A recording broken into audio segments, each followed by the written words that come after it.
Good morning, ladies and gentlemen, and welcome aboard the CVN-72 Abraham Lincoln. Today we're going to be going over Case 1 Departure, and then in the next video we'll be going over Case 1 Recovery. I asked these to stick around in the video because I will be demonstrating how to do it in the F-14 and in the F-18. If you are an F-18 pilot or an F-14 pilot, they will both be the same, but I will demonstrate it in both. Without further ado, hope you guys enjoy the video, and I'll see you when the engines are running.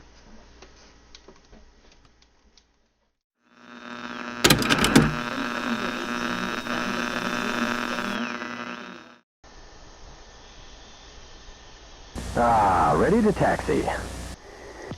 Alright, so now that our engines are on and we are good to go on takeoff, we are going to learn how to properly configure the aircraft for a Case 1 departure.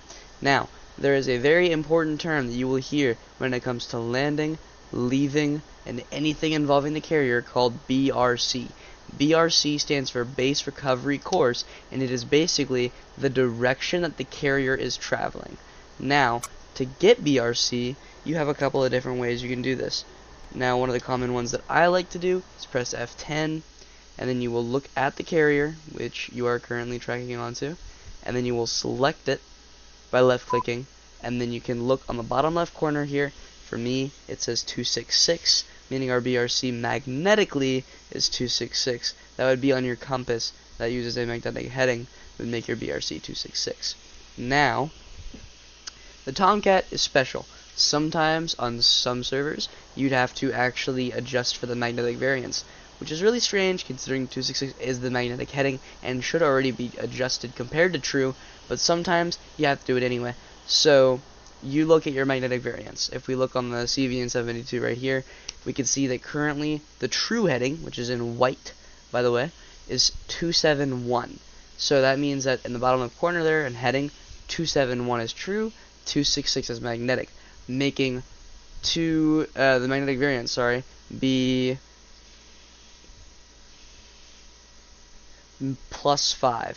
So if the magnetic variance is +5, then we know that on the Cat, if it looks a little bit wrong, we can plus or minus 5 in the Tomcat. On the F-18, you won't usually have these issues, but if it is still an issue, you can change it plus or minus 5, depending on where we are. Now, currently, the map that we are in is Sinai, over there towards Israel. So we know that the magnetic variance may be different in different areas. I know on Caucasus it's almost +7, +8, I believe, and it moves around. I don't know exactly that, don't quote me on it, but I do know that it moves around based on what scene you're in. So you want to make sure that you have your magnetic variance noted. I know on the F-14 as well, it'll be noted, yep, right here in the kneeboard at magvar +5.0. The F-18 sadly does not have this ground page, but if you're in the F-14, it is nice to note what that says. Now, once you have that BRC, on the F-18 and on the F-14 you have to put this into the computer. Now it is different for the aircraft, so I will go ahead and overlay through a split screen, F-18 on the right, F-14 on the left, how to properly do this. So if you're in the F-14, switch here that says TACAN, you will select TACAN as your master steering mode, and on the F-18 it's going to be on your display on the right. You should also be able to watch this on the side as I do this here. Now on the F-14 you will need to make sure you are on the right TACAN frequency here in the left. Let me go ahead and log it. Oh, whoops. By turning a big knob on the side of it, which will change the tens place, or the little one on top, which changes the ones place. Our frequency is 72 X-ray. Here is your X-ray and Yankee band on the F-18. It should also be shown up here. And then here is your power mode. You want to make sure on transmit receive. Once all those things are put in and you have TACAN selected, you can then go to the nav page and set your BRC. To set BRC in the Tomcat, it will be this little knob right here. On the F-18, it'll be a two-way switch, which you can also see moving on the right side of the screen today, and it will then be punched in as a number on the UFC. So it was 266 was our BRC, so we will go to 266 magnetic. Alright, now that that is punched in, we are good to go for takeoff. Now, it is important to note that the pattern is not a straight line. On the screen now you should be able to see a picture or an overlay or something of the Case 1 pattern. I'll figure that out when I get there, how I'm going to put it up there, but you'll be able to see a picture. Now, when you take off of the carrier, it is going to be a 20-degree turn to the left or to the right of the carrier immediately after takeoff. This is called a clearing turn. Now, if you are on CATs 3 and or 4, which are the ones to the left side of the carrier, then you are going to be taking a 20-degree clearing turn to the left, so minus 20 degrees heading. If you are on the CATs 1 and 2, on the right side of the carrier, you're going to be adding a plus 20-degree clearing turn. This means to the right. So, you should be able to see this on whatever overlay I'm putting. It might just be me drawing, but it is going to be coming to the left and toward to the right of the carrier. So, today we're going to be taking off of CAT 1, which means that we need to do a 20-degree clearing turn to the right. To input this, you will look at your HSI again, and then you will add 20 to whatever your BRC is. Say our BRC is 266, correct? We will go to 286.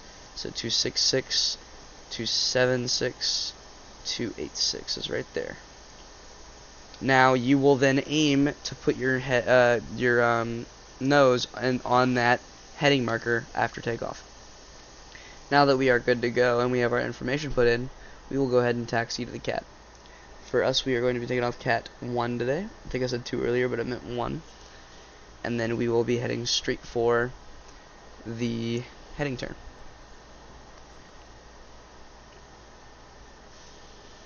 Now, when taxiing over to ground crew, you would usually do a radio call telling your people, like, Lincoln traffic, 102 taxiing CAT 1 for straight up departure, air case 1 departure. You could go ahead and tell them that if you wanted to. This would be the time to do that.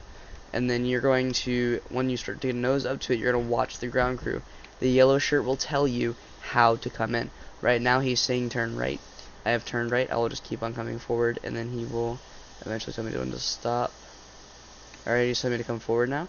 Now he's saying come left, so I come left.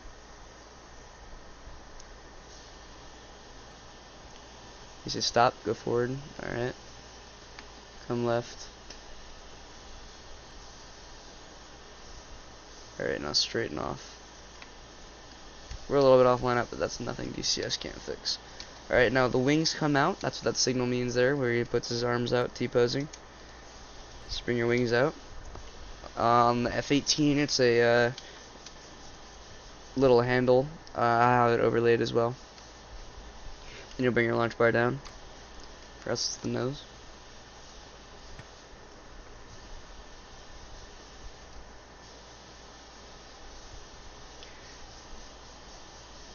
Make sure your flaps as well. Check your flaps. Make sure you have flaps and trim set properly for takeoff here. And you want to do an easy taxi forward. You'll feel that bump as you go up on the shuttle, and you're going to add some power to get over that bump. There we go. Turn off nose wheel steering if you haven't already had it disabled.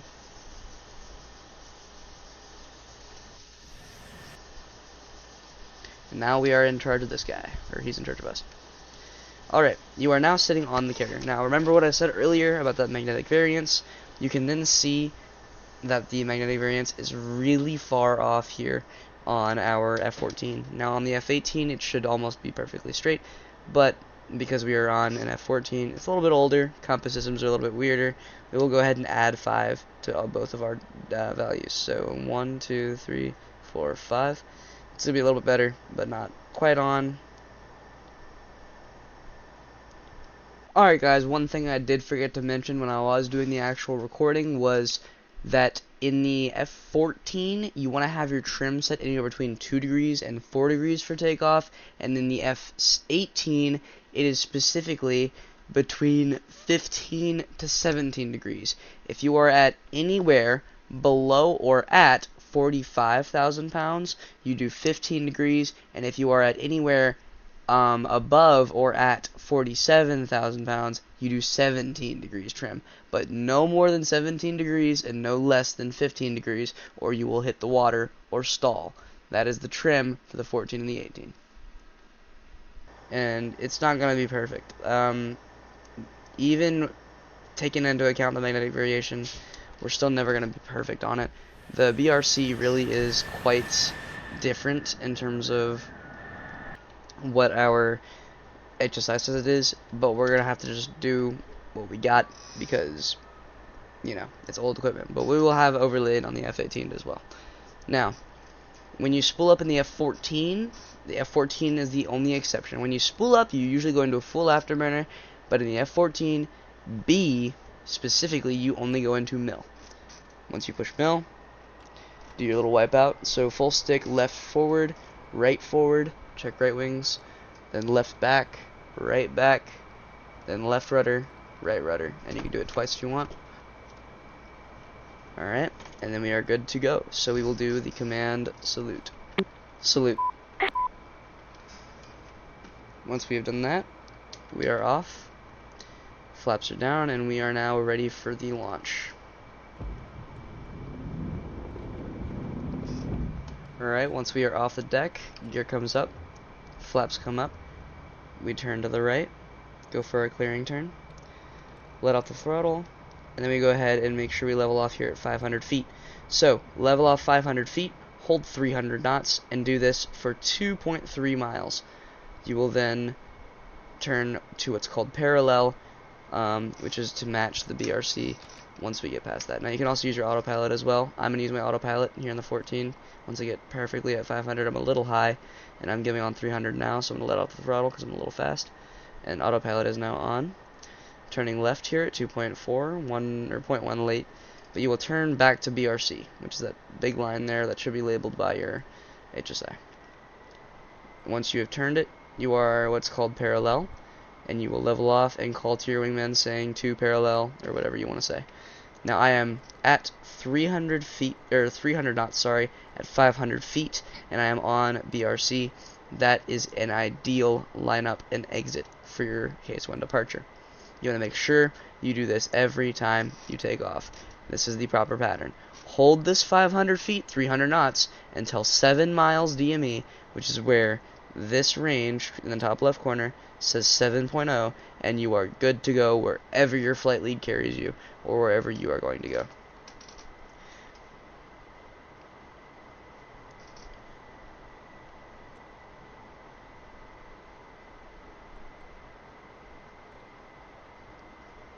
Alright, we have now reached 7 miles DME. I will turn off the autopilot, and then I will speed up and take her off.